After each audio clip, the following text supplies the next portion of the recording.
99% of the computers that I own are rectangles, except for this one, which looks like an X-Wing fighter out of Star Wars.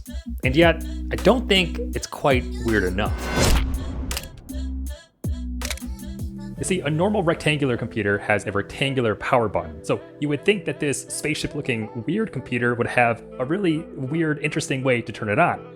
But you just turn it on with the press of a button. And I think we can make that a whole of a heck lot more interesting. So the plan is to modify this computer to turn on in some ridiculous way. You know those like cockpits that have all those knobs and whistles they have to press to turn on a plane? I just realized I have no idea how planes are turned on. After a bit of research, we're instead going to take inspiration from launching nuclear missiles. You have those cool little missile launch cover buttons. You have to insert keys and turn them at the same time as someone else turns them. And so all we have to do is combine these together, shove them in the PC, and we'll make this weird PC just a bit more weird. How hard could it be? Well, it turns out that it's a bit more difficult than I originally thought. But like all great projects, we're gonna have to start with some destruction. And thankfully, unlike a MacBook Pro, we can actually tear this apart fairly easily. All we have to do is take off some of these little rubber feet here and reveal all of the screws. Before you ask, this is the Ace Magic Starship, Ace Magic Starship, this futuristic looking mini PC. So it's basically a glorified laptop, all crammed into this spaceship form factor. Initially, I was planning to take off this entire cooling mechanism to get better access to the motherboard, but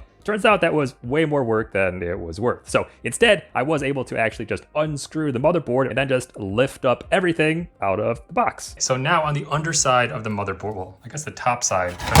Whoops. At this point, I'm really just trying to find where the existing power button connects to the motherboard so I can try to figure out what wiring and what cabling needs to be done in order to replace it with my buttons and my switches and my keys. In most computers, you have front panel pins that you plug your case's power button into your motherboard. And that connector is usually a combination of like DuPont endpoints. But because, like I said, this is a mini PC, basically a laptop, it doesn't have those same connections in order to save space. So it has this connection instead, which we need to be extremely careful with because if it breaks at all, it might destroy the entire, or we'll just cut it and then solder everything back onto it afterwards. Yeah. That should work too. Okay, so now that we have the power button cable, we need to get rid of the existing power button. The little bit of elbow grease, we were able to snap that off almost completely. And taking a closer look at this, I don't understand this design like at all. Why are there 3 different buttons underneath the single power button? That explains why it felt so crunchy when you pressed it, with your finger, because it could actuate in 3 different points. And it wasn't like they all had to be pressed at the same time, just one of them turned on the computer. I guess you could do something kind of interesting where like you have a secret combination where like you had to press the right side of the button, then the left side, then the bottom, then the left, and the right to turn it on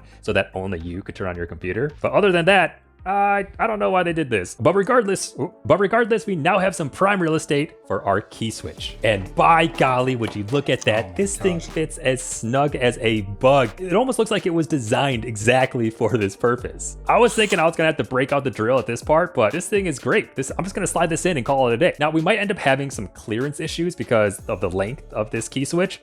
That's called foreshadowing. And honestly, we could leave this modification just like this, and it would be a pretty cool step up from just pressing a button. But I don't want to stop there, because if we go back over to our missile launching inspiration, they never just have a single key turn to launch a missile. You need to have multiple different switches all connected together. So that's what we're gonna do here. The next step, we gotta figure out a way to install these military momentary style switches. And actually, I'm not even using momentary switches. That's a bit of a lie. I'm using toggle switches, and there's a difference. Momentary switches will turn on and then immediately off, and that's typically how you turn on a PC. But in this case, I want to have a switch that's basically always off until you turn it on, which then allows you to put a key in and then turn it. If it was just a momentary switch, we would have to have like perfect reaction timing to turn on the PC. And I'm old and have bad reaction timing. So my immediate thought was, again, to drill a hole in the plastic, kind of like right on top of these flat sections. But the more that I look on the underside, there's like no clearance for that almost at all. So another place we could put it is on the backside with all of the inputs and output ports. Although we kind of run into the same issue since the motherboard is backing right up into that. Underneath the hood of this, we can see that there's this little bump in this plastic piece. And while there's not anything physically there, it's really just for aesthetics, we can take advantage of that, of filling that space with the backside of our switches. Now, this will cause the buttons to be kind of out at an angle, but I don't really think that should matter too much and might actually look aesthetically cooler. So with that, we can mark our drill spots and then realize we messed up and then remark our drill spots, and then we can break out the step drill bit. It's actually kind of convenient that this chassis is made out of plastic and not a metal, because drills drill a lot better through plastic than metal. And so the goal here is to basically drill out a hole the same diameter of this top section of this switch. And so they make these step drill bits, which increase in width every so often. A first hole good, second hole good. Although because of the angle, I am kind of scratching this weird PCB that's kind of up here. But honestly, I almost feel like this is like a wasted piece.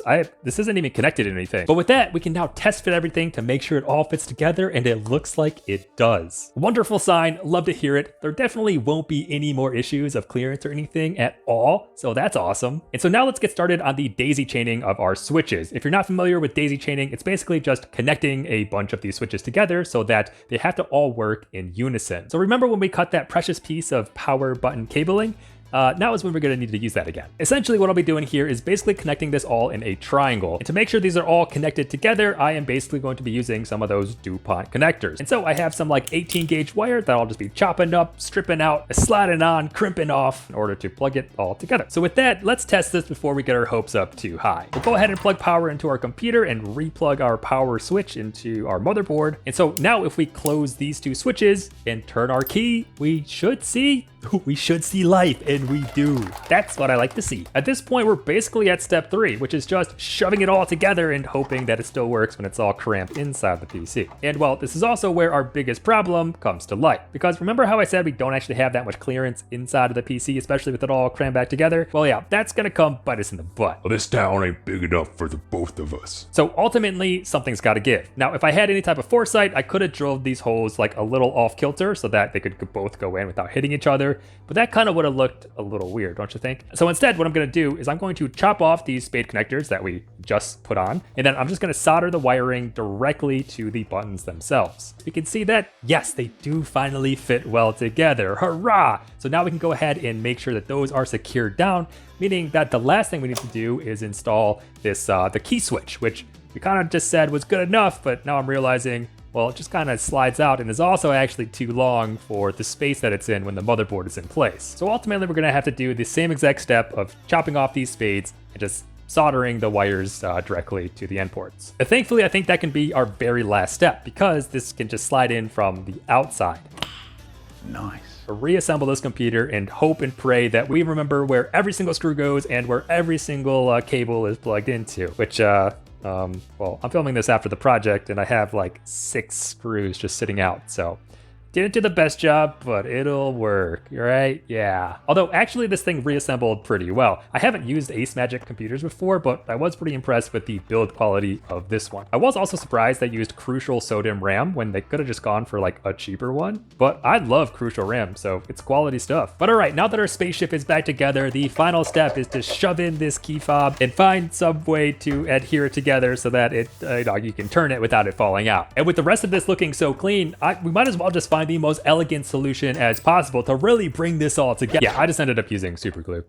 And with that, our weird looking spaceship PC now has power buttons equally as weird. Which means it's time for the moment of truth. Prepare for takeoff. Ignition sequence start. 6, 5, 4, 3, 2, 1, 0. All engine running. Liftoff. We have a liftoff. Oh yeah, baby, this thing works. Although unfortunately, we did have one casualty. The RGB on one of the fins did stop working. In the arms of But other than that, this thing works. It is actually really fun to turn on. So now, not only is this the weirdest computer that I own, it also powers on the weirdest way that I've ever seen too. If you also want to have a weird computer like this, Ace Magic does just sell these. I think these are on sale for like $800 right now. Has a 3080 inside of it, an i9 12900H or something like that. So it is meant to be a gaming mini computer, making it just, you know, all the more cool. It has a ton of ports on it. It looks really interesting. Also know that you can put anything you want on this mini LCD screen, like anything you want. So go ahead and make it as weird as possible and let me know what you pick. All right, see you later.